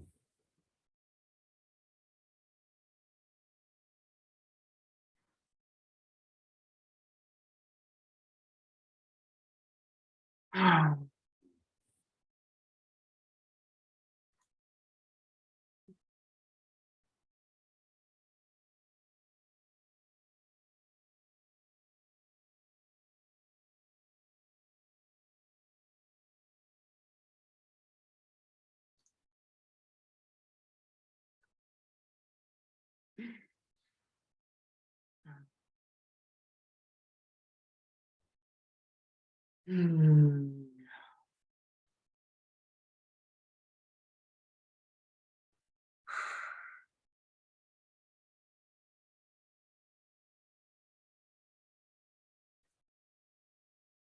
Yeah. It really feels like being grounded down or dropped down. I couldn't quite make out the words. What did you say? It really feels like being grounded down or dropped down. Yeah. Mm-hmm. Mm.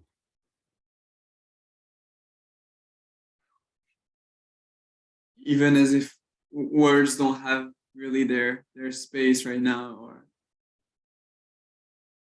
words that wanted to come out just vanish. And I can feel the transition of energy going into that, into the mind, you know, just trying to pick the question back up.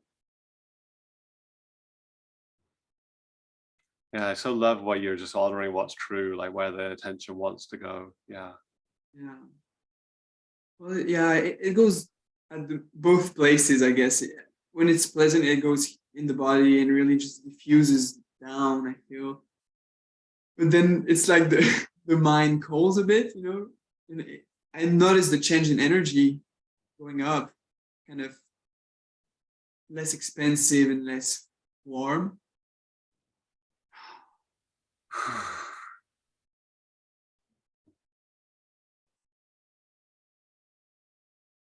Yeah, you get to hang out in the expanse and the warmth as long as you want.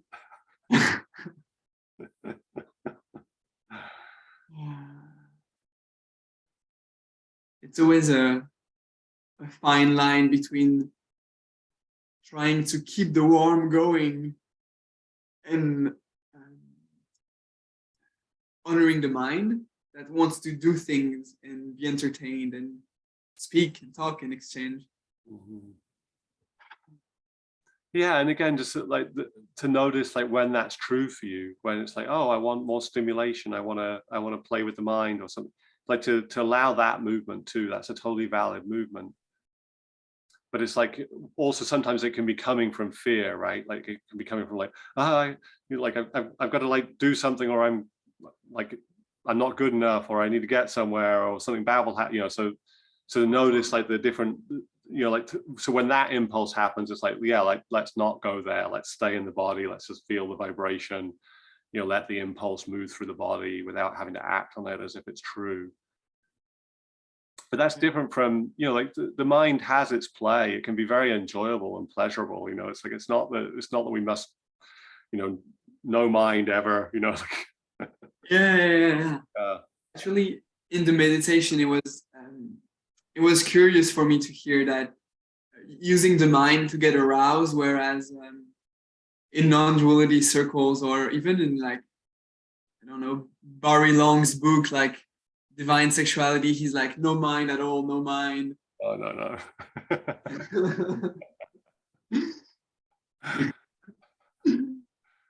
And yeah, it's so the other advice from teachers I follow at the moment, that's like, yeah, just don't feed the addiction to thoughts, right? Don't which I guess is true for me, and it leads right up to where I wanted to go. Sometimes I feel like with my partner, so there's those two sides in me, you know, like I feel very completed in the heart with my lover, and we're very in tune emotionally, very in tune on many levels. Yet, you know, the mind always wants to be with some 25-year-old Instagram model or something. Yeah, and I have a hard time enjoying that pleasure in the mind without feeling cut off from my real relationship in reality, and without going into a place of rejecting it for the sake of obtaining what the mind wants. So part of the split though can be when we shame part of our experience, right? So if we have a view that's like, I'm really not supposed to be turned on by anything I think or any image, then it's like, then we're split against ourselves. So the mind's like keeps like helping us with arousal, like giving us all these like pleasurable images and thoughts and reactions. And we're like, no, I shouldn't have that. I shouldn't have that. Just focus on the body, you know, focus on the connection, you know. So it's great because I mean, the body sensations and the attunement with the partner and the connection there, it's like all that is tremendously rich and arousing as well, you know. So it's not that, you know, great, you know. And we all have different preferences. So if you find like your natural way is like, this is the best, and like my mind, I actually don't really fantasize, I don't go into projection at all, like it's not interesting to me, like great, you know, like that's your truth, that's your experience, wonderful, have that, you know. But there are many different ways, and we're all unique in that, like what feeds us, like the different pathways to arousal, how awake and alive they are.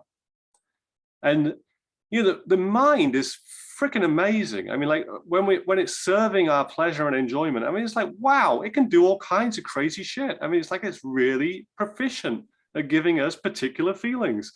I mean, it's wow, you know, and I'm kind of like, have at it, you know. Which is you know, like, I mean, another thing is like we can say, well, no, we're supposed to be in the truth of our experience.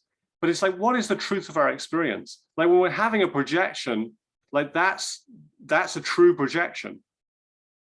You know, if we're giving attention to a particular sensation, we're giving attention to that particular sensation. You know, so we can be very conscious about like the fact that we're projecting. You know, when we look at people, we're like always projecting. You know, if you let your eyes rest, like projections just flow like crazy. I mean, it's just like, and we're actually like trained to identify objects. So like when I look at you, like initially it's like, I'm seeing Leo, you know, like, so we're identifying like person, you know, like Leo person, you know, but like actually if we just relax and we let the mind like open, it's like, wow, what the hell is that? You know, it's like, what am I looking at here? And it's like, there's multitudes in all of us. We start to see the multitudes, all the different possibilities. It's like all the different dimensions show up.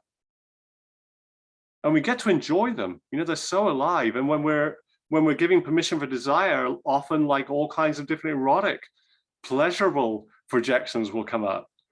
And we so get to enjoy them.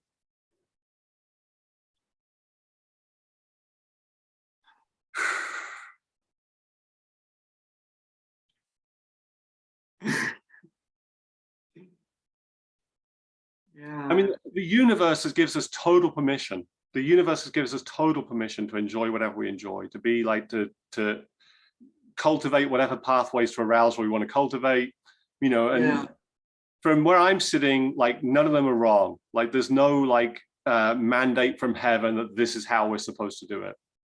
Yeah. You know, we're all in the exploration. This is why there are so many different schools of thought, so many different ideologies, so many different ways of relating to our sexuality. Yeah. You know, so so even if we say, well, I don't really know, I'm going to listen to someone else. It's like, well, who the hell do we listen to? You know, and it's like, we listen to what resonates here. Oh, when I listen to this person, it makes me feel alive. I feel good. I feel like it's got juice. It inspires.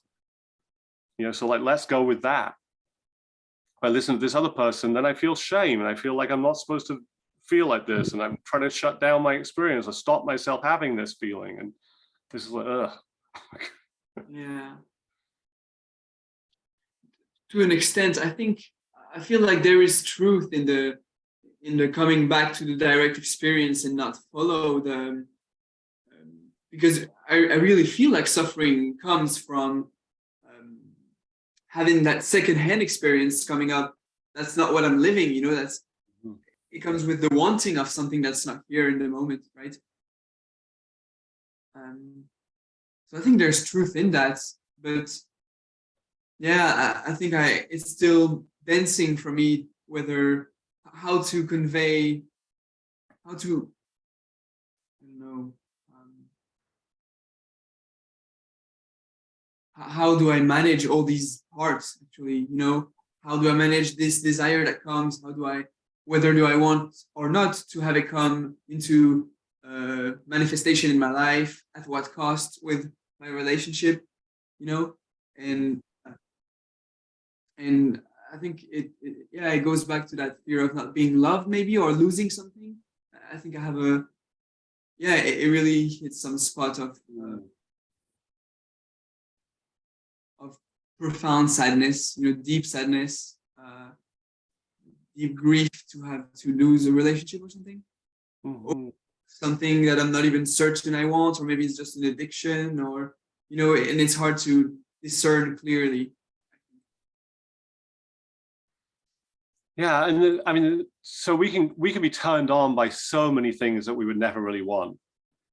You know, we can be attracted to all kinds of people. We're like, wow, I'm turned on, or I'm like attracted, but it doesn't mean that I like should have sex with that person. You know, like in the vast majority of cases, like that's not the good idea. It's like, so, but I mean, this is part of the fluidity of the mind. The mind can create like all kinds of like turn-ons for us. It can give us arousal in so many different colors and flavors without us having to do anything.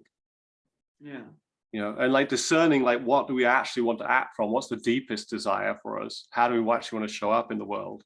It's like, that's like discerning what's true there is yeah, like that. It's a different thing from like allowing the play of the mind, allowing all the different desires to be here. But we know that as well, right? Part of us knows that like fantasy is different from reality.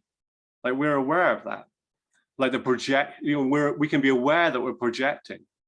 We can be aware that we bring into an erotic encounter often layers of meaning to that encounter. Oh, this is my partner.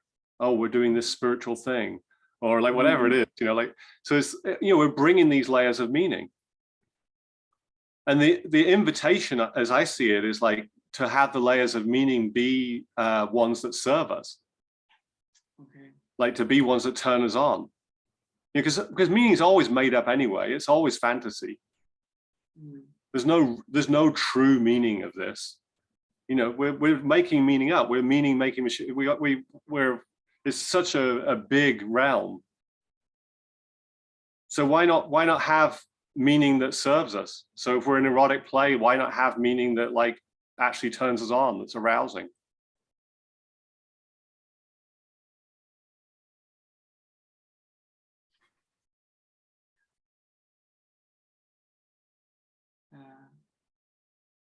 And to not have to take it so seriously. I mean, part of the thing, right, is we need, like, we want to know what the true story is. Like, who am I really? You know, and like, and we know from our like non-dual inquiry, right, that like any story of self is not the true story. Any story of what you're doing with your partner is not the true story. Yeah, yeah.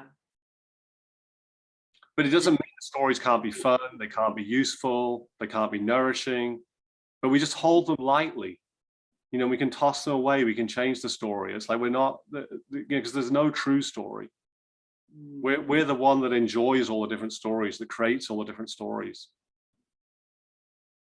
We're so powerful and creative and prolific, and it's amazing. Yeah, I feel like I'm probably still woven, my sense of self is probably woven still into some stories, because I think there's some stories, it feels really abyssal, or really like, when you speak about all that, I feel like I don't know how to play with all that, you know? I still feel so entangled in a way into my own stories and into the way I relate, and especially around relationship. I feel entangled in my own feelings, in my own emotions, you know? Ooh. Yeah, I can just feel like there's a sort of like this, like I want to do it right kind of thing. Like I've got to do it perfectly. I've got to do it well. Like a sort of trying, like I've got to like make this the way it's supposed to be or something. And like to really, you know, like to just relax into like there's no way that it's supposed to be.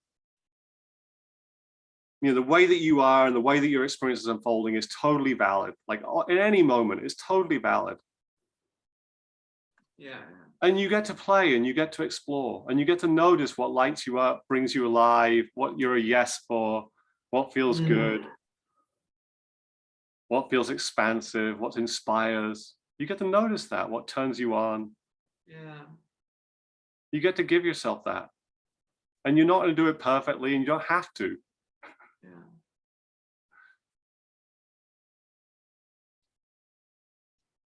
You know, yeah, it really feels like there's some contradiction between what turns me on and what feels emotionally pleasant or safe. You know, something. Yeah, it's what you said actually. Maybe you shouldn't go into some of your turn on. Yeah, and it feels like the emotional safety is so easily, or the emotional ground, I guess, is so easily swooped away that it's sometimes hard to go into some of the turn-ons, or I guess I don't know. Yeah, what do you mean by emotional safety? Could you say a little more about that? getting attached or deceiving someone can feel so hurtful here, you know. Deceiving someone, is that what you said? Yeah. Disappointing, deceiving, yeah. In a sense, yeah, it has been mentioned in the code before, creating like sadness for someone else, hurting someone, or even when the person tells me she or he doesn't feel hurt, you know, just the story of that person being hurt is enough to feel excruciating. Ooh. Yeah, and like again, just to like, I mean, I can just feel your care, your love, and like it's so beautiful, right? Like we don't want to hurt each other, like we empathize, you know, and like it's natural, right, with intimacy that we're going to feel each other and we don't want to hurt each other, right? It's beautiful that we feel that, we have that capacity to feel, but to not shame ourselves or make ourselves wrong or make ourselves responsible for the other person's experience, because we all have all kinds of feelings, and in a relationship, we're going to feel all kinds of difficult stuff. I mean, a relationship is like tremendously pleasurable. We can feel all kinds of like wonderful, beautiful energies, and it's going to bring up the difficult feelings as well. I mean, it's often such an opportunity for healing. You know, it's going to lead us right into like the most painful spots. It's like, oh my God, being rejected by my beloved. Like, you know, like could anything be more like a crucifixion? You know, yeah. And like, so it's really that's why it can be so expansive, right? It's like it's giving us the full range of our experience, and we can actually we develop more safety and trust in ourselves when we realize like, wow, I can have super intense experience. I can feel the depth of all these feelings, even the deepest pain, the highest bliss, the most intense turn on. I can have all of this. I can have the full range. I'm so big. Like, wow, amazing. I don't have to stay in the safe little box, you know? Yeah. Because they're just feelings. We actually do have the capacity to feel it all. You know, we have the capacity. We're never going to have a feeling that we don't have the capacity to feel. I mean, it's, you know, our experience is what it is. Yeah.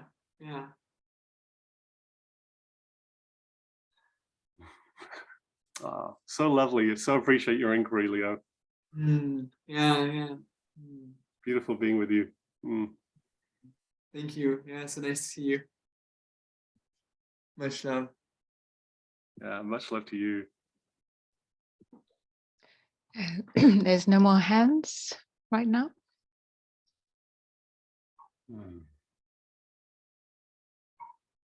I just have a few minutes left. If anybody would like to share or ask anything.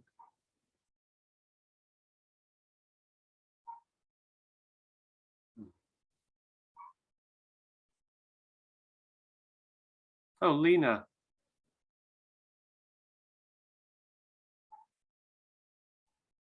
Hello. Hi. Just one thing. Hi. Short. From the meditation, there was one thing that maybe could be useful to give space to. Let's see. There was that experience on top of all the other experiences. Like there was something central and controlling, not just like the ego, but something else. And their experiences were turned down, like on a scale 1 to 10, it was all 1, 2, beautiful, clear, sensual, sexual, but turned down. And I have been with it through the sharings, and I haven't got in contact with it. I'm used to be able to quite give space and get respond from something I find in a meditation, but it's not really responding. There is also, I feel I just should say, was also constantly that which saw this and judged it and wanted it to be different. That was also there, but that's of a different quality. So it didn't quite felt like an aspect just as the others, but something very central and determined. Yeah. So I just wanted to give that space since there was the chance here. Yeah. What Yeah, could you say a little more about it, like that central determinant? What is it like when you go into it, just feeling it? Well, that is the thing. I'm used to go into things, but it wasn't really that easy. It was like a different quality that I'm used to. I do have a thought or a sense. I can try to put it out and see if it vibrates. But possibly this is like, how can I say, where codependency comes from or happens. Like it felt like being hooked. I was being hooked into. I don't know if I felt like that or more I reflected that actually. I was being hooked into, and there was a sense of unrightness about this. So it wasn't so much mine, but something or someone else that was in there. Yeah, how wonderful that you noticed like it didn't feel right to you. Yeah. There was not that it didn't feel right. It was more like a reflection or vibration that it was not, didn't belong to my field. Something like that. And it felt useful to take the chance just to put it out since, yeah, great. even though it's very unclear. Yeah. Yeah. Yeah, wonderful. Yeah. So thank you for giving that space.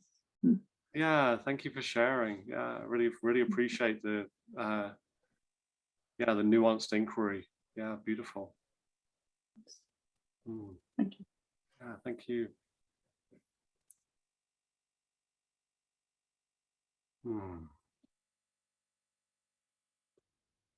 It's just like so lovely to see you all.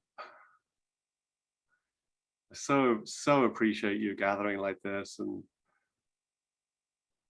sharing and holding each other, and this way we explore together. It just feels so good.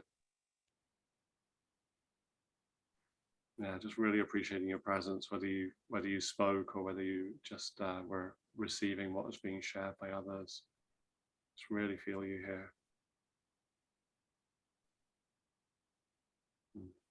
I want to thank Open Circle for bringing us all together, and Shariah for holding us today. Maybe Shariah, if you'd like to say a few words on behalf of Open Circle. Wonderful. Thank you, Adam. It's been my pleasure hosting you guys today. Open Circle has an event tomorrow, which flows on quite beautifully from what's been touched today. Yeah. It's for those that are in female form, and it's a 3-hour woman-only satsang to connect and delight more deeply with our sensual nature. So naturally then effortless balance between the silence of sensuality and the sensuality of silence will grow in our bodies. So I highly recommend it. And if it resonates with you, I would love to see you there. Thank you, Adam. Yeah, thank you, Shariah. And I'm very much available for doing this work. So if you'd like to have a private session with me, feel free to reach out. I also offer intensive retreats in person. So if you'd like to sign up for one of those, you're very welcome. You can do those in the Bay Area or anywhere I travel to lead retreats. And I've also got some retreats in Bulgaria. I know that sounds a long way off for many of you, but there's actually 2 retreats. There's a 2-day and then a 5-day a couple of days later. Bulgaria is a lovely country to visit if you want to join us. Veronica's nodding her head. She's been there. She'll be back again. Yeah, so much love to you all. So grateful for your presence, your willingness, your courage.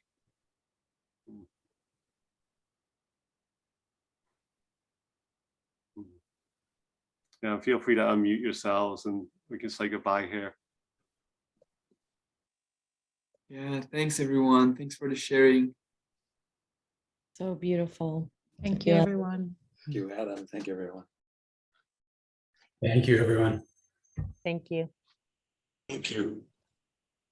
Thank you, Adam. Thank you, everyone. Mm.